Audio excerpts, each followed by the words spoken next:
So let me introduce our next speaker, which is Mr. Jarad Daniels from the DOE in the US. His keynote title is Status of CCUS in the USA. Mr. Daniels, he leads the Office of Clean Coal and Carbon Management within the DOE, where he is responsible for overseeing research, development, and demonstration of advanced coal and gas-based power systems. And he has over 20 years of experience with the US DOE, so I managed and I gather then under different administrations. Jarad is an engineer, a chemical engineer. Last time we met was in a restaurant in Brussels. We talked about that yesterday, but we couldn't quite understand or comprehend what was the occasion actually, but it was pleasant. We could agree upon that. So we're looking forward to hear about CCUS in the US. Great. Well, thank you very much. It's always good to be here in Norway, and good, strong partnerships between the United States and Norway, and clearly this is one of the spots in the world that truly has shown long-standing leadership in the area of CCS. And again, we look forward to a long-standing relationship going forward between our two countries bilaterally, and we coordinate as well a lot in a multilateral fashion, and we expect that to continue as well. I'd like to give you an update of how CCS stands in the United States today. Hopefully this will be a quick snapshot of where we are, and then we can follow up with good conversation afterward.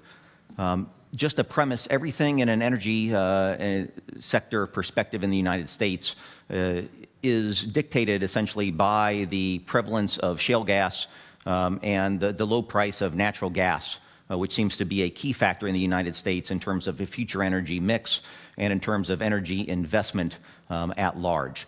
All of the low-carbon energy technologies the Department of Energy has been conducting research and development on and trying to push forward in time, they are all competing with a very challenging target in terms of what's the economics of gas combined cycle on our power grid going forward. If you look at the forecasts, if you assume that cheap prevalent shale gas is here to stay, then you see a decline of coal and a slower growth of renewables. If for some reason you show or you assume that that forward gas forecast is not as rosy, not as cheap and plentiful as what the current baseline models assume, then coal does a little better and renewable growth increases as well. So again, just to set the scene in context, natural gas shale development in the United States, in North America at large, has been a wonderful thing for our country from a number of factors, but it does make it tougher for competing technologies, including CCS, to compete. So with that as sort of an overall generic scene setter, I'd like to give you just an overview again of our U.S. Department of Energy program on CCUS. I'll give you a brief overview of our 4 existing major demonstrations demonstrating a commercial scale integrated carbon capture and storage today as we know it. I'll then briefly give you a quick overview of our R&D portfolio. We currently spend about $400 million US per year on R&D in clean coal and carbon management is the title of our office. That's for capture, storage, and the base plant technologies that increase the efficiency of the base energy plant itself. And again, we try to take an overall systems view to determine where the best opportunity for investment is across that entire value chain of carbon capture and storage. Right now, roughly, we've got $100 million in capture R&D, $100 million per year in storage R&D, and $200 million a year on the supporting advanced energy systems and cross-cutting research, whether it's material science, things of that nature. A lot of computational work as well. So moving quickly into our 4 major demonstrations, we have 4 across the country. Here's where you can see them geographically. 2 are in the power sector, 2 are industrial sector.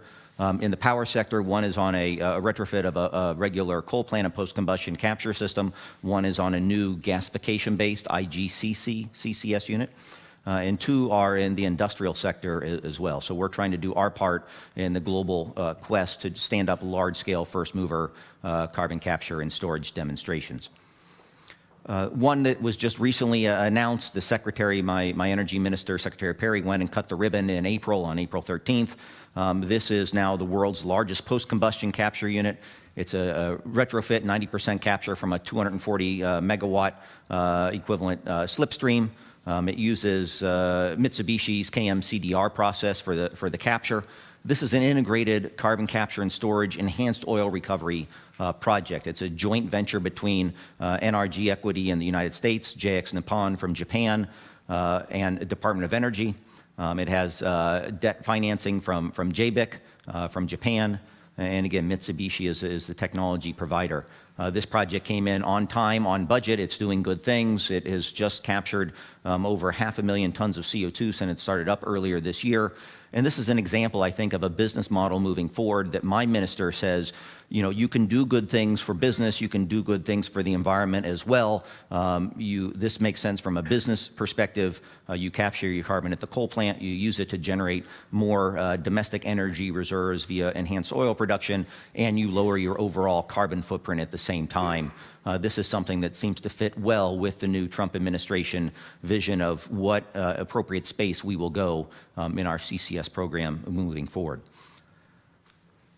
The other project, large-scale demonstration in our demonstration portfolio is Southern Company's Kemper County Advanced IGCC with carbon capture and storage. Again, this is in Kemper County, Mississippi. It's based on an integrated gasification, a transport reactor based on catalytic cracking technology that Department of Energy, Southern Company, and their technology partner, Kellogg Brown Root, have been developing for over 20 years, from R&D up through pilot scale, and now the first commercial scale here. It's been having a fair amount of difficulty getting finally across the finishing line. It's a first mover project. When you scale up a technology like a new gasifier, the devil is in the details, and there are things that you just don't know. We expect this to get fully across the finish line and running soon. It's larger scale. It's about 3 million ton per year capture using Selexol at about a 66–67% capture rate. Again, the CO2 is sold for enhanced oil recovery. And hopefully this project will be, when it's finally up and running well, another large-scale data point that helps support the fact that you can do CCS integrated at scale and make that work. One of our other projects, this is the only project that is saline injection for the sake of climate change mitigation. This is capture from an ethanol facility, one of these industrial low-hanging fruits, if you will, where your energy input to capture your CO2 from the back end of an ethanol production facility is rather modest compared to that of a coal facility where you have a more dilute CO2 stream. This is basically separating the CO2 from the water with triethylene glycol, compression into the injection into the Mount Saline formation, about 900,000 ton per year of CO2 capture. This is driven by a DOE cost share of $141 million, and there are tax incentives, policy incentives in the United States that this project takes advantage of well. Those incentives that are currently on the books provide $20 per ton of CO2 for capture and injection into saline reservoirs. They also provide $10 per ton of CO2 if you sell your CO2 for enhanced oil recovery.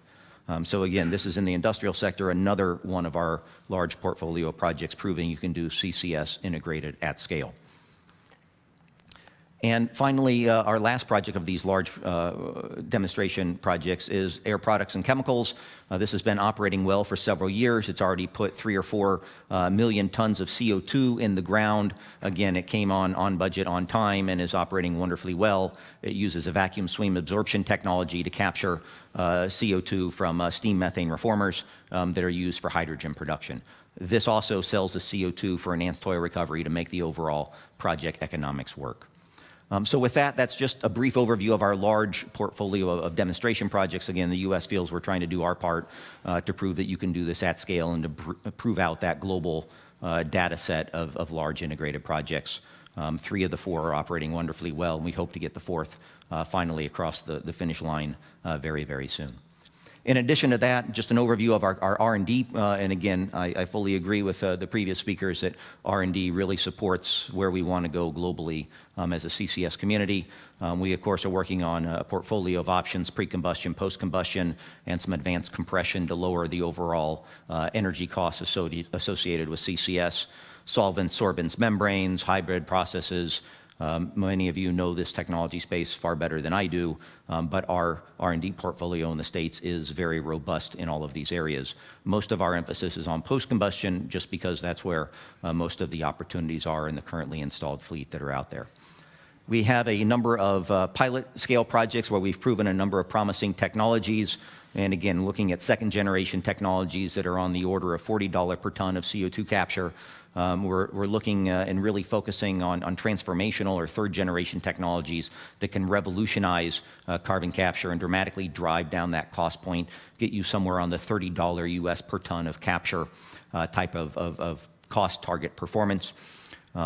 Consistent with the Trump administration, their emphasis seems to be our emphasis now will probably be on the lower TRL level, earlier stage R&D, and perhaps some of these transformational systems that are earlier in the technology maturation cycle is where we will focus going forward over the next number of years.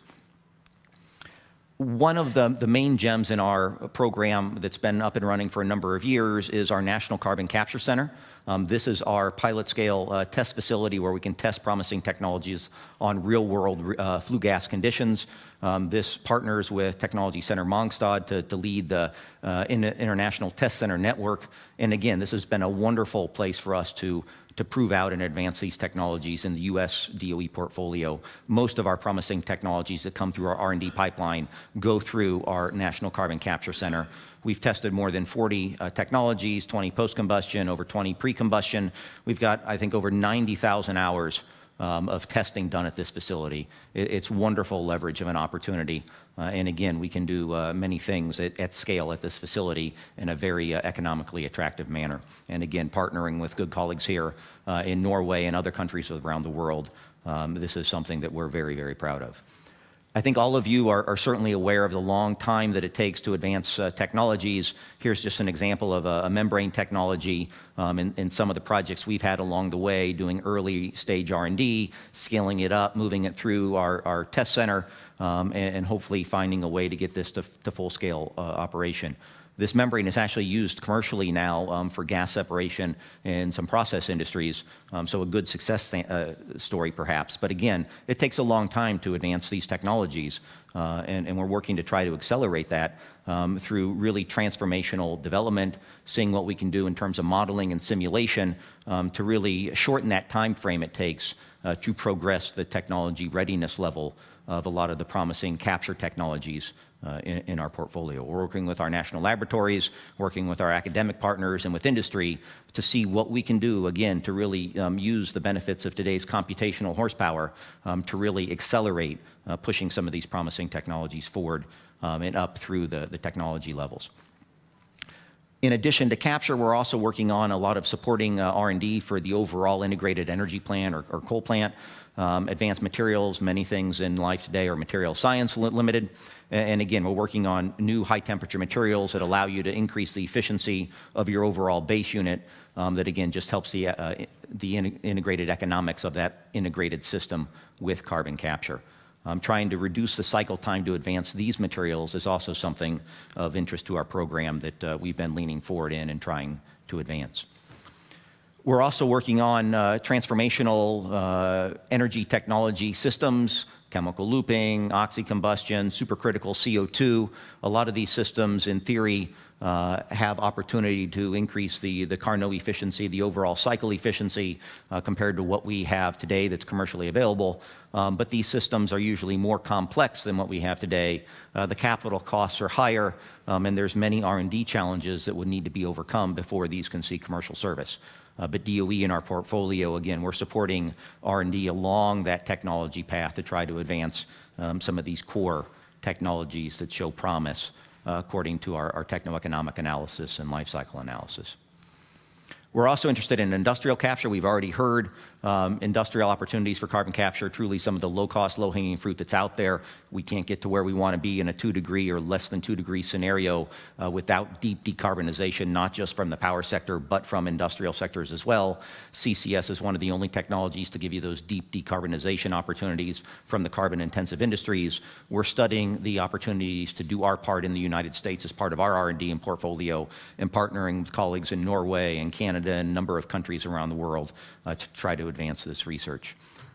Given the current administration's emphasis on America first and America jobs, we're also looking at how do you analyze the opportunity where CCS can can do good in terms of improving opportunity for employment in the industrial sector as well, in addition to keeping fossil energy in the mix, both for coal and gas in the power sector at large in the United States.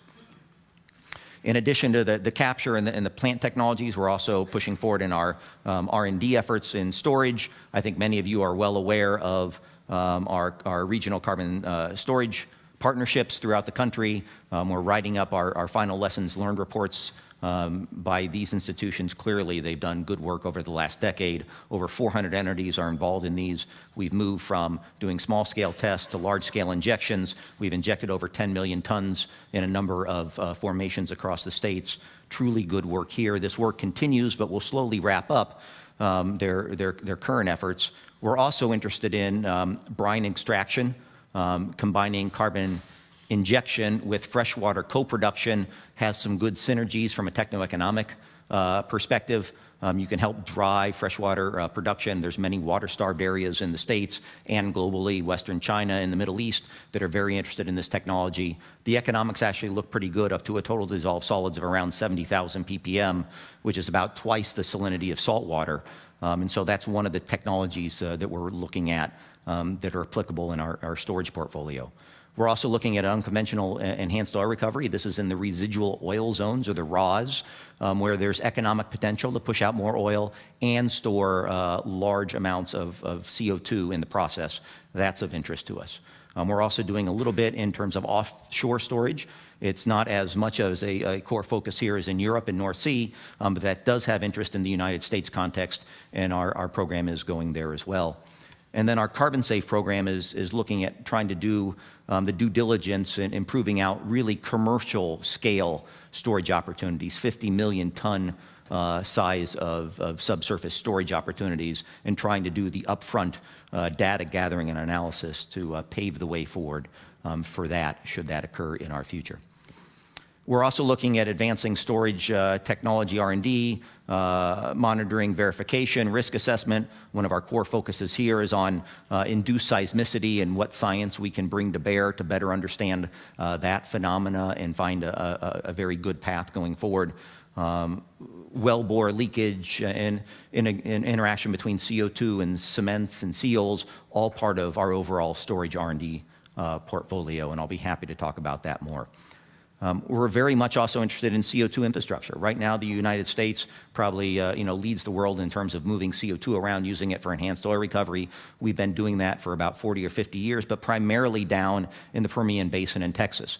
We've got 5,000 miles, 6,000, 7,000 kilometers of CO2 pipeline. We move 70 million metric tons of CO2 around as part of enhanced oil recovery in the States every year. It works just fine, but it's limited to only the Texas region and down through some of our mountainous states to move the CO2 down there from naturally occurring CO2 domes and deposits. If you think about building out a CO2 infrastructure, consistent with conversations in Europe, consistent with where the IEA is going in terms of how do you lower the hurdle rate and pave the path for some of these first mover technologies, is it an appropriate government role to build out and help support first mover infrastructure? And how would you methodically and strategically build that out? That's a good conversation for us to have. I and my colleagues are thinking about that. This could fit well with where the Trump administration is going in terms of an interest to advance infrastructure and provide good jobs in a strong economy. And again, overall this of our portfolio, hopefully that was a very quick, I know, overview, but it gives you a flavor for where we're at. Again, we really try to take an integrated systems approach and best understand where are those opportunities for us to lead through research and development and to use taxpayer money wisely to advance the potential and the opportunity for carbon capture and storage. The base power plant, CCS, how do you integrate that? What's the interaction between getting more renewables and variable renewable generation on the grid? How does that then interact with some of the baseload technologies, be it nuclear or fossil energy, and what are the ways that we can help optimize that overall system and that overall footprint, again, from a life cycle perspective, for lack of a better word. So there's lots of things that are going forward in the U.S. that are still open questions. What can we do with our existing coal fleet? The Trump administration is very adamant that we do more good for coal, but what does that mean? Again, as I said at the beginning, natural gas is very economically attractive. A lot of energy technologies, including coal, have a hard time competing. What would it take to build a new plant in the States with or without CCS? What's the impact of renewables and natural gas on how this entire system operates? And again, at the end of the day, if we want to move some of these projects forward, how do you put the financing together, given the policies and the incentives that exist, to try to work with the private sector and government together to make that happen? So with that, I hope that I've given you a nice overview of where we're at in the United States. It's clearly an interesting time. We clearly look forward to continued strong relationships with good colleagues and friends here in Norway and in many other parts of the world. And I look forward to the conversation over the next 2 days, and I'm happy to take any questions. Thank you.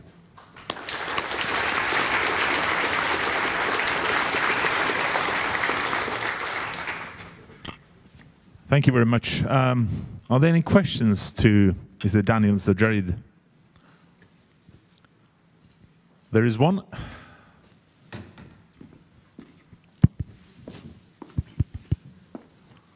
I believe that is from the road project. Yeah, it's not a question about road. It's Andy Reid from the road project. You've presented how the impact of the growth of cheap gas. Mm-hmm. Is there much work or thought on doing CCS on gas plants? Absolutely. If you believe the IEA analysis, gas is half the footprint of CO2. It gets you a long way toward a decarbonized path, but you can't get to where we want to be mid-century without CCS on gas at some point. We clearly realize that. In the United States right now, there are no policy drivers that require CCS on gas, but there are some interesting economic opportunities to use gas to produce CO2, to produce enhanced oil recovery. And there are some people that are looking about putting a business model, a private sector business model together that works on that. For our US DOE R&D program, we are interested in studying and funding R&D on capture on gas. A lot of the technologies that you do capture on a coal system are equally applicable to gas, but it has its own unique challenges, as you're aware, in terms of less impurities but lower CO2 concentrations. We do a bit of research on that now. We have gotten authority from our Congress and our funders to actually do a little bit more CCS, carbon capture, on gas systems, as long as it's not at the expense of doing equivalent research on coal. So I think we're trying to thread that needle and find a way to do that type of research that's applicable to gas power generation as well. Okay, more questions? We could take one more. Giovanni? Are you aware of any initiative for carbon capture in the cement sector in the United States? In the cement sector in the United States, I think we're far behind where Norway and Europe are. To my knowledge, there is not a lot of R&D that's being done at a federal level for that. There was some effort a number of years ago under the Bush administration, under the Asia-Pacific Partnership, where we got, the 5 or 6 largest economy and largest emission countries together. There was a singular focus then to try to decarbonize the cement industry, and some of our cement companies were engaged in that.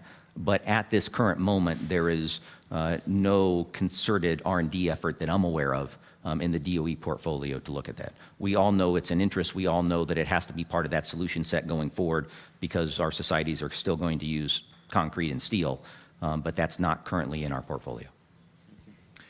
Okay, I think we need to draw close on the questions there. That was from Italcementi, by the way, so the interest is there for, for CCS for industrial energy intensives.